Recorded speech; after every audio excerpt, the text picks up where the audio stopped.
De tudo que eu já estudei, em relação a você desenvolver o seu consultório, desenvolver uma linguagem de internet, você aprender a fazer sua clínica crescer, a técnica cirúrgica e o resultado cirúrgico, eles são importantes, mas eles não são 100% do que é necessário para você ter uma clínica que vai bem.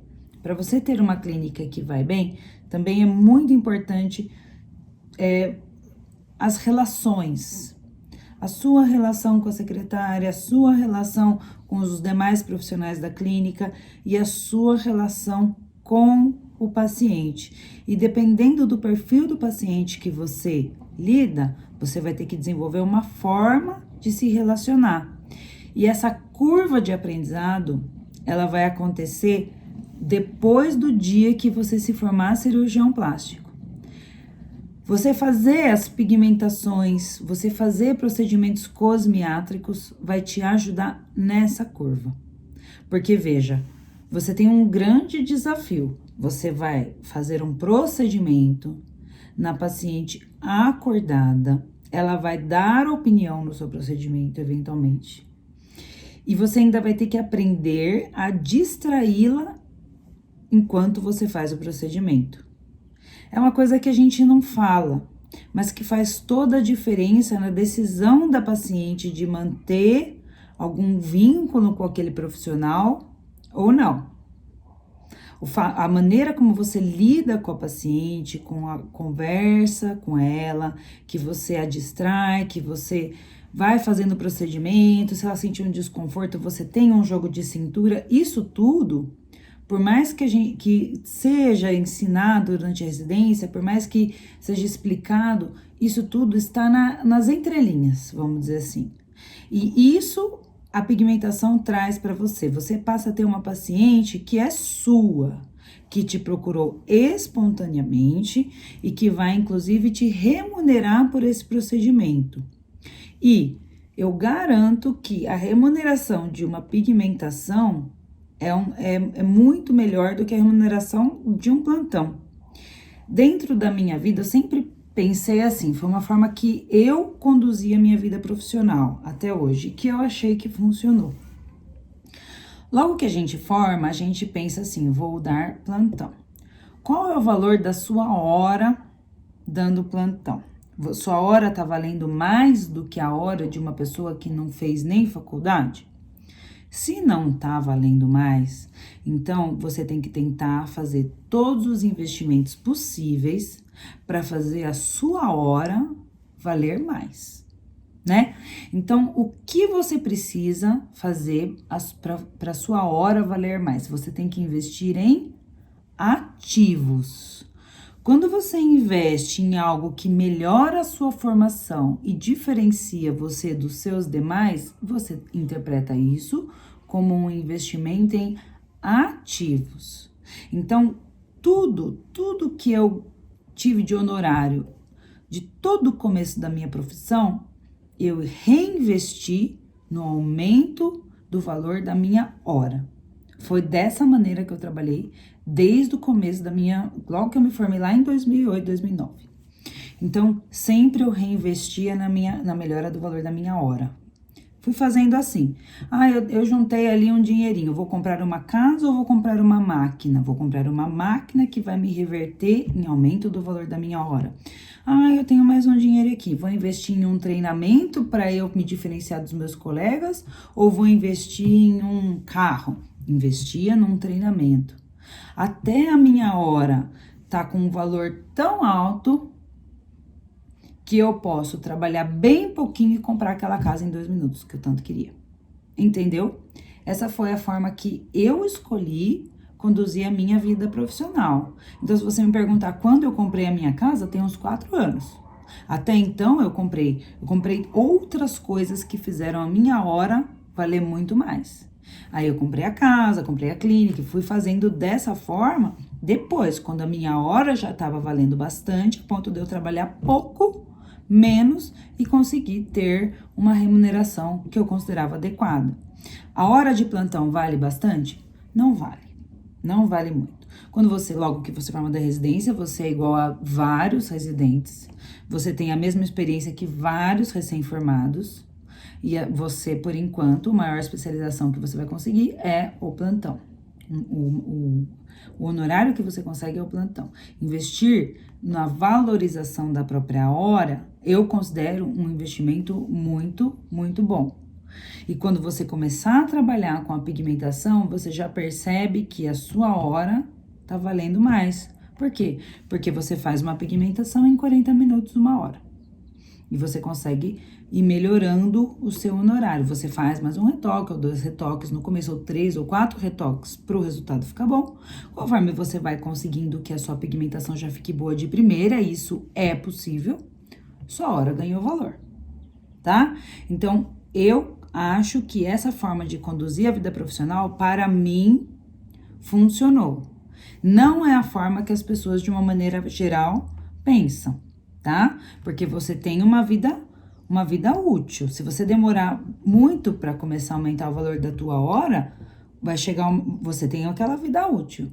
Vai chegar uma hora que você vai acabar ganhando menos tempo, um valor de hora mais alto, tá? Então, se eu fosse voltar atrás hoje, teria feito mais cedo ainda esse investimento no aumento do valor da minha hora, tá? Mas existe um limite. Quando você é R1, você ainda precisa aumentar um pouquinho o seu conhecimento para conseguir, então, acompanhar o treinamento. Por isso que muitas vezes vem pigmentador ou então tatuador me perguntar se pode fazer o curso, vai ter termo que não vai entender.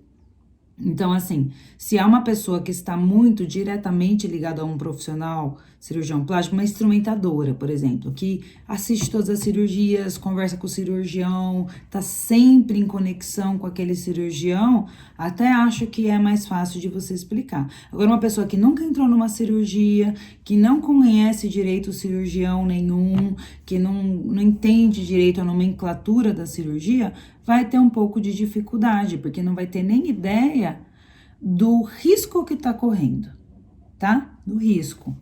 Eu sei de uma micropigmentadora que ela se aventurou a fazer areolas e ela fez a cirurgiã perder 2 reconstruções que já estavam finalizadas. Por quê? Porque ela levou contaminação para aquela pele e aquela contaminação foi para o implante. Era uma reconstrução com implante. E o implante contaminado teve que ser removido. Começou a cirurgia toda do começo. Então, eu acho que a gente tem que pensar bem para quem a gente encaminha os nossos pacientes, né? Você fala assim, qualquer pigmentador ou qualquer tatuador pode vir para nossa área? Não pode. Mas é a minha opinião, tudo bem? É a minha opinião. Eu acho que não funciona. Agora, pega um tatuador que fala, não, é isso que eu quero da minha vida. Ele começa a acompanhar um cirurgião plástico, ele começa a entender como funciona, aí ele readequa o estúdio dele para atender esse tipo de paciente. Por quê? Porque se você for pensar com bastante clareza, não combina, né? Uma paciente que teve câncer de mama chegar num estúdio cheio de caveira. Não combina. Eu, uns anos atrás, fui numa loja uma vez, experimentei uma blusa, que ela era de umas telinhas assim, achei uma graça. Minha mãe virou pra mim e falou assim, você percebeu que nas telinhas tem um monte de caveira, né? Não comprei. Falei, não, era pra trabalhar. Falei, eu vou trabalhar cheio de caveira? Uma paciente que acabou de receber o diagnóstico de câncer de mama? Não combina, é pesado para ela. E eu já não gosto muito, sabe? Aí vai para esse campo. Não concordo, entendeu? Então, tudo isso a gente tem que pesar. Uma pessoa que é médica, cirurgiã, depois cirurgiã plástica, tem uma sensibilidade. Mesmo assim, logo que ela forma, ela ainda tem muito que aprender. Muito que aprender no trato, no lidar com as situações delicadas. Eu até tô revendo isso porque a minha irmã vem me acompanhando no meu consultório desde o começo do ano. Onde eu vou, ela vai, ela virou minha sombra. E aí, a hora que eu percebo uma situação delicada, eu falo, tá vendo, Cris? Tá vendo que delicada essa situação que a gente passou agora?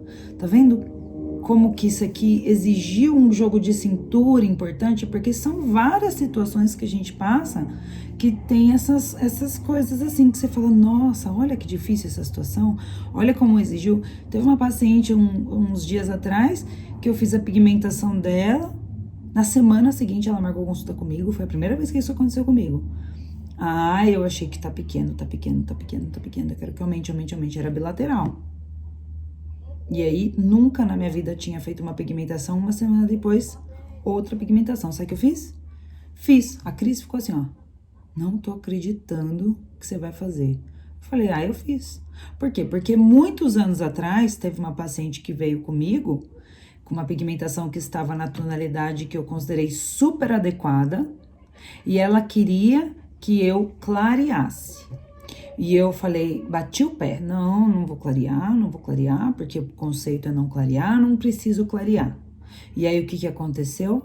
Ela saiu do meu consultório, marcou com o cirurgião que tinha me indicado e foi pra ele falar mal de mim. E ficou um constrangimento. Quando eu encontrei com o cirurgião, ele tava meio assim comigo. O que custava eu ter passado um pigmentinho claro ali, a paciente ia ficar feliz, e eu não ia ter tido essa dor de cabeça. Então, por mais experiente que a gente seja, quem tem muita experiência vai me dar razão. Por mais experiente que a gente seja, por mais pacientes que a gente já tenha feito na vida, e eu já fiz muitas pacientes, sempre vai ter uma situação que você vai ficar assim meio tendo que tomar uma decisão rápida ali, porque é uma situação que você nunca lidou. Quando você menos espera, uma situação como essa aparece na sua vida. E aí, quanto mais armado você tiver, quanto mais experiência você tiver, quanto mais situações discretamente parecidas com aquela você já passou, você vai ter mais respaldo para agir. Quando você forma, continua dando plantão de porta, sei lá, no sistema público de saúde, continua lidando com o paciente do sistema público. Aí você só vira assistente, vai com a paciente anestesiada e fica afastando o afastador. Você não tá pegando um traquejo que você precisa ter para sua vida profissional como cirurgião plástico. Quando você atende uma paciente sua, você e a paciente na sala fazendo o procedimento, você tá tendo o traquejo ali. Porque ela vai contar pra você de uma irmã que teve câncer de mama e que teve uma complicação e que ela tá nervosa ali porque ela complicou justamente na tatuagem, você vai ter que lidar com essa situação. Porque ela vai olhar bem na tua cara e falar assim, você tem certeza que vai ficar bom? Eu nunca vi nenhum caso teu, você pode me mostrar uma foto? E aí você vai falar assim, nossa, devia ter uma foto aqui fácil no meu celular. Devia ter anotado, pegado uma foto que eu fiz na residência, né? Pelo menos, para mostrar para ela. São umas situações assim que a gente vive no dia a dia e que só vivendo você vai entender a importância de lidar com ela, sabe? Então, por exemplo, a paciente chega e vira para você e começa a chorar na tua frente. Será que vai dar certo? E aí, você é a primeira paciente que você vai fazer pigmentação na vida, nunca fez. Não, vai dar certo. Vai dar certo.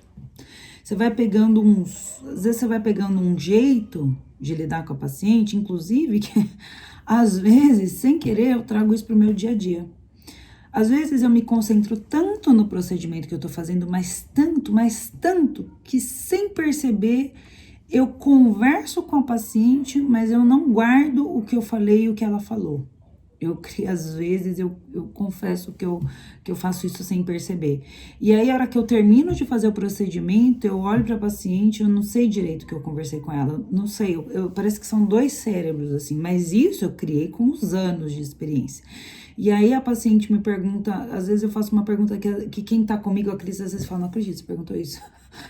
Tinha uma paciente uma vez que eu fiz a tatuagem inteira dela, ela falou, não, porque a minha irmã, eu fui viajar com a minha irmã, e eu fazendo a tatuagem. Acabou o procedimento, eu virei pra ela e falei assim, você tem irmãos? A Yara, na época que tava comigo, eu falei assim, você tá tirando com a minha cara que você perguntou isso. Mas, por que eu fui falando com ela enquanto eu tava fazendo o procedimento?